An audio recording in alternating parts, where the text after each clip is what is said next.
CALPADS Error Resolution CERT142. Missing Special Education Service for Education Plan Type Code 100, 150, or 200. So if you don't know by now, you should know. The first step when troubleshooting any error is to consult the CALPADS error list. This is a valuable resource that gives you several keys into identifying and resolving your error. So the first two columns on the left, the error number and the error name, help you identify this reference from what you're seeing in CALPADS. So if you're in the certification detail screen and you see CERT142, Missing Special Education Service for Education Plan Type Code 100, 150, or 200, you go through the CALPADS error list and you find this particular reference guide, okay? Now the error description will tell you your problem. And it says, a student with an education plan type code 100, 150, or 200, that's an IEP, IFSP, or ISP, and a meeting type code 10, 15, 20 must have an associated special education record, okay?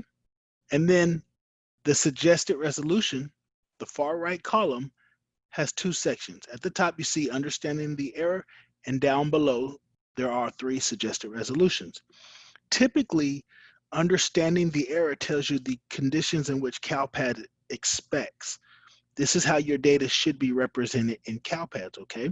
In the understanding the error section says, when a student has an education plan 100, 150, or 200, they must have an associated SSRV record or services record.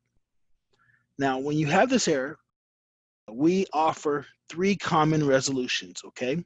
Number 1, verify the education plan type code is correct. So when you're resolving this error, you look in CALPADS at the student's special education program record, and you want to make sure that the error or the record that's triggering the error is reported correctly. You want to make sure that if you have services, you either are submitting an active plan, IEP, IFSP, or an ISP, or to the point of number 1, if you deliberately have no services, perhaps you pick the wrong education plan. Perhaps the education plan is pending or ineligible or eligible but declined fate, okay? And so if it's not a 100, 150, or 200, we do not expect services. Number 2, verify the student special education meeting or amendment identifier is correct in both the SSRV and the SPED records. So you want to make sure that you have corresponding special education program and services. In the event that you have a duplicative SPED record, perhaps you have all your services are reported and they correspond with meetings, and you have a duplicative SPED record, you can simply delete that. So that's why you want to verify the meeting, amendment, or identifier between the SPED and SSRV record. And now number 3, verify the student has not exited the special education program. Perhaps there's a reason for no services, that the special education program meeting is invalid because in reality the student has left the program, right? So you're going to go back to your SED system and verify that you have a student with, again, an active plan, either a 100, 150, or a 200. And then in the middle of the screen, you see the fields validated, and it tells us the fields in which we're going to look either to find the corresponding records or to identify the discrepancy. You can see that we're going to be looking at the SPED record and the SSRV record, and we'll show you examination of those 2 records in the demonstration. And so you may need to reference the code sets, right? And the code sets feature all the codes in CALPADS, and they define the different code values. And the reason why you may need to reference the code set, the conditions of validation, right? It says not only do we need to submit services for education plan type 100, 150, 200, but also for meeting type 10, 15, and 20. So we have to know what these meeting type codes are. We have to have the initiative to go to additional documentation and then research the code values. And you can see 10 is a Part B initial evaluation, 15 is Part C, initial evaluation, and 20 is an annual service plan meeting. 30 would be pending and 40 triennial. Notice that 30 and 40 were not included in the validation area, and that's because services are not expected. And I think pending is pretty self-explanatory why we don't have services, right? The student is received referral, but has yet to be evaluated. They're pending evaluation. So what services would you give the student, right? You don't even know if the student's eligible for services. And then 40, triennial evaluation. And it says the triennial evaluation must occur at least once every 3 years, hence the name triennial, after the Part B initial evaluation. It is for determination of continued eligibility. So that's the key here. It is for determination of continued eligibility. And so the purpose of the triennial is for continued eligibility, not to prescribe services. And so often you have an annual and a triennial evaluation. And that annual that you may have on the same day as a triennial is what prescribes the services, but that triennial is where you determine if the student needs to continue with their education plan. And so, just understand the purpose of the different meetings and what you're looking for. So again, we're not expecting meeting types 30 and 40 to have services. We're validating services for IFSPs, IEPs, and ISPs for either a Part B initial evaluation, a Part C initial evaluation, or an annual meeting, 10, 15, and 20. And then a document that you may not be familiar with is the CALPADS file specifications, CFS doc, right? And we often send you to the forms, the Excel spreadsheet. This is the Word document, and it's at the system documentation page, okay? And in so, it has every file type and a description. And so if you go in this document and find section 3.15, student services file format, you will see that it tells you when services are required or expected, okay? And so you can see this bullet point under submission details says, all services prescribed in students' IEP, ISP, or IFSP, including any services that are modified and added during the education plan. So we know that those services are expected or required, right? You notice that there is nothing about pending or ineligible, only IEP, ISP, and IFSP. Then further, you can see the selection criteria. You have fall 1 criteria, end of year 4 criteria. And it's relatively the same, right? Because it says, include all student service records for services prescribed in the student's education plan only for meetings 10, 15, and 20. That's either an initial or annual meeting, okay? And then it says at the bottom, with an active IEP, IFSP, or ISP. And so we have an understanding of why the error is triggering based on what's expected. And we go to the reference documentation, whether it's the code set or the CALPADS file specifications after the error list to understand the expectation. And so with that little bit of background, we are now ready for the online demo. And we know how much you love CALPADS, so we couldn't wait to give you more of it. So in this demonstration, we're going to look at CERT142, Missing Special Education Service for Education Plan Type Code 100, 150, or 200. And this is one of the most often occurring certification errors for end of year 4. So if we click show, all of these students and their SSIDs will be listed that are generating the error. And then also the special education meeting or amendment identifier. And so we're going to look at 2 different examples today, right? And we will start with this student here. And we want to be sure that we copy the meeting or amendment identifier, right? This is essential when troubleshooting this error. Then you can right-click and open in a new window or a new tab of the student's detail screen on another page, okay? And the reason why we want to do this is so that we can preserve this page and come back to resolve the rest of these errors. And so I've already done that, right? We're going to make note of this student's SSID. I believe it's this tab here. And we'll go to the student's record. And we want to scroll down to special education and open the container.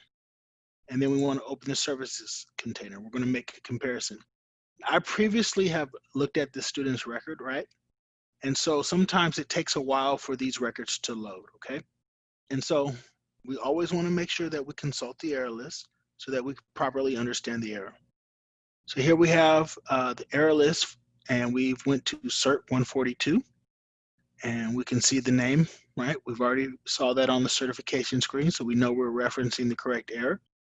And here's our problem, okay? In the error description, a student's education plan type code 100, individualized education plan IEP, or individual family service plan IFSP, or individual service plan ISP, and the meeting type 10, 15, 20 must have an associated special education record.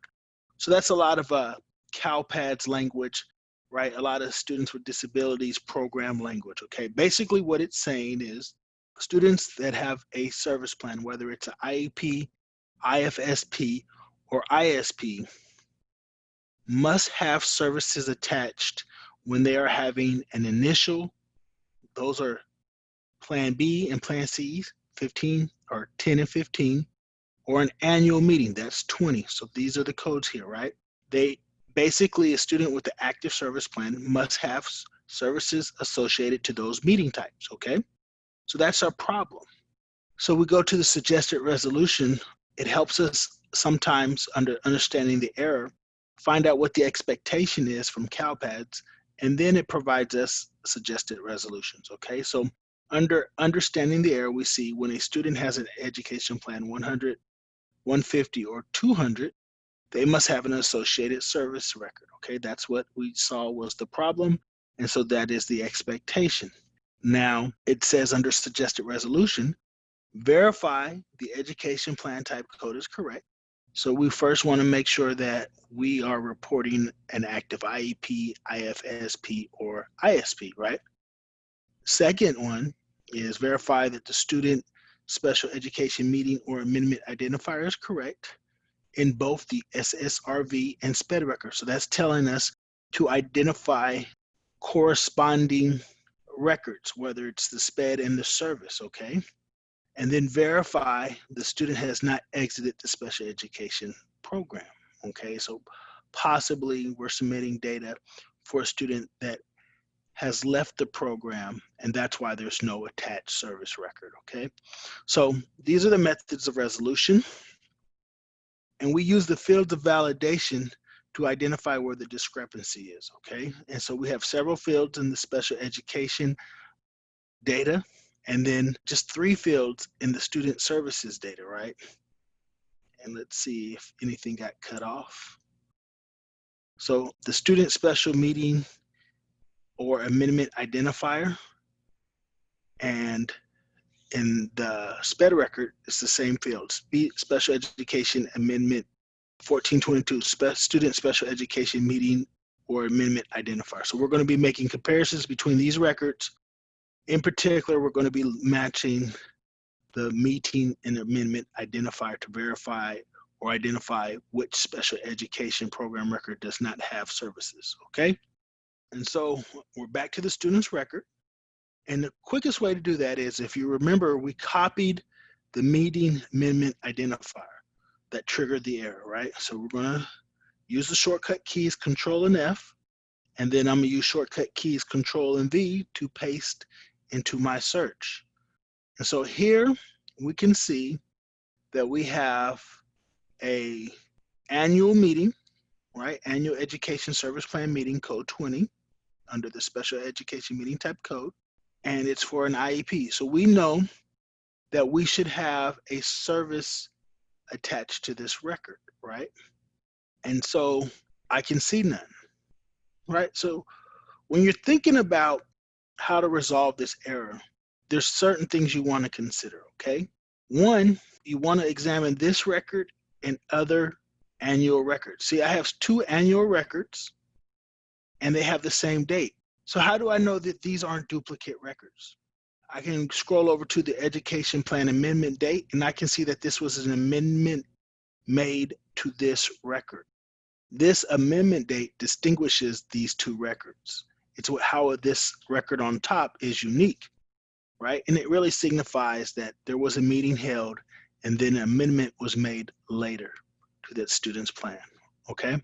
And so I can copy using the shortcut keys Control C, the amendment ID or the amendment meeting ID for this record and paste it in the search by pressing Control V. And you can see that I have corresponding special education program record and services. And so I know that in fact I have a valid error. I know that I need to add a service to this amended record. All right, and so that's how this particular scenario will be resolved. All right, so we did want to look at two records, so I'm going to go back to the certification detail screen. I'm going to copy the next special education meeting or amendment identifier. Then I'm going to right click and open in a new tab, the student's record. I've already done that, so we'll just bypass and go to the student's record. Again, we're going to open the special education and student services containers so we can make our comparisons.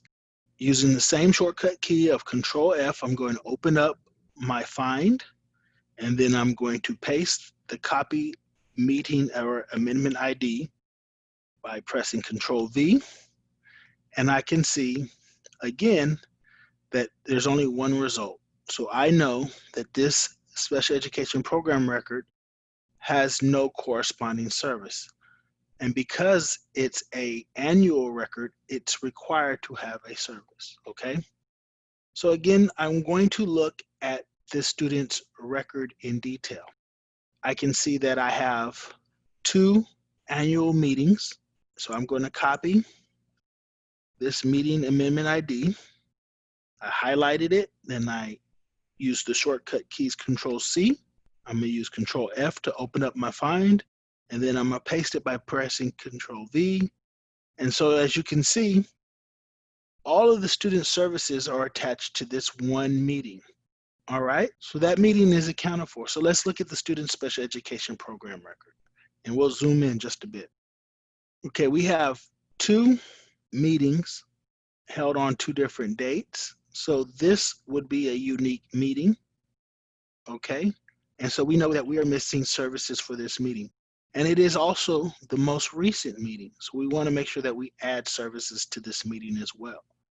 In the event that the meeting information is identical, the meeting type and the date are the same with no amendment, you may be able to resolve this error simply by deleting a duplicative special education program record. But when you have unique meetings that are initial or annual meetings, you must submit corresponding services. Okay, so we're looking at a variation of the CERT142, okay? So let's clear everything out. So what you have before you is a student detail screen. And in the other example, we showed you how to get from the certification screen to the student detail screen. So we're not going to do that here, right? And here we have the student special education record and the services record open up, right? And we're looking at Temple City Unified, right? They have 2 special education records. We know that the triennial is not supposed to have services, so it will not trigger a CERT 142. However, it would be the annual, right? And so we copy the meeting amendment ID. I'm gonna hit Control C.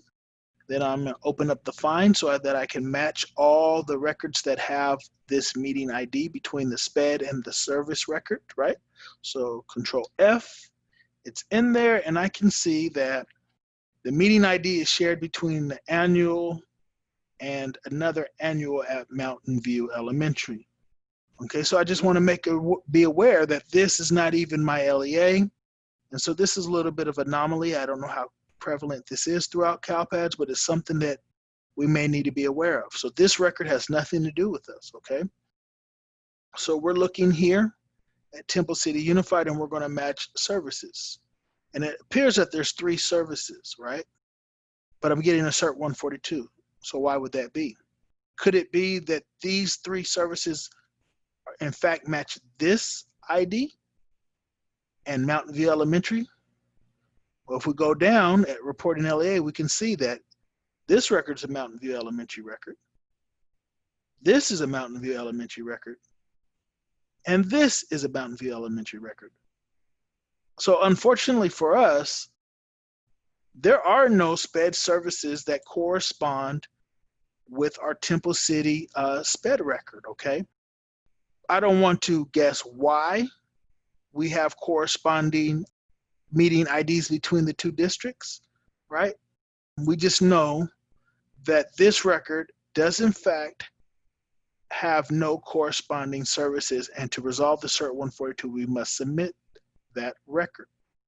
All right, so that's something to look for, a different nuance, a different twist on the CERT 142.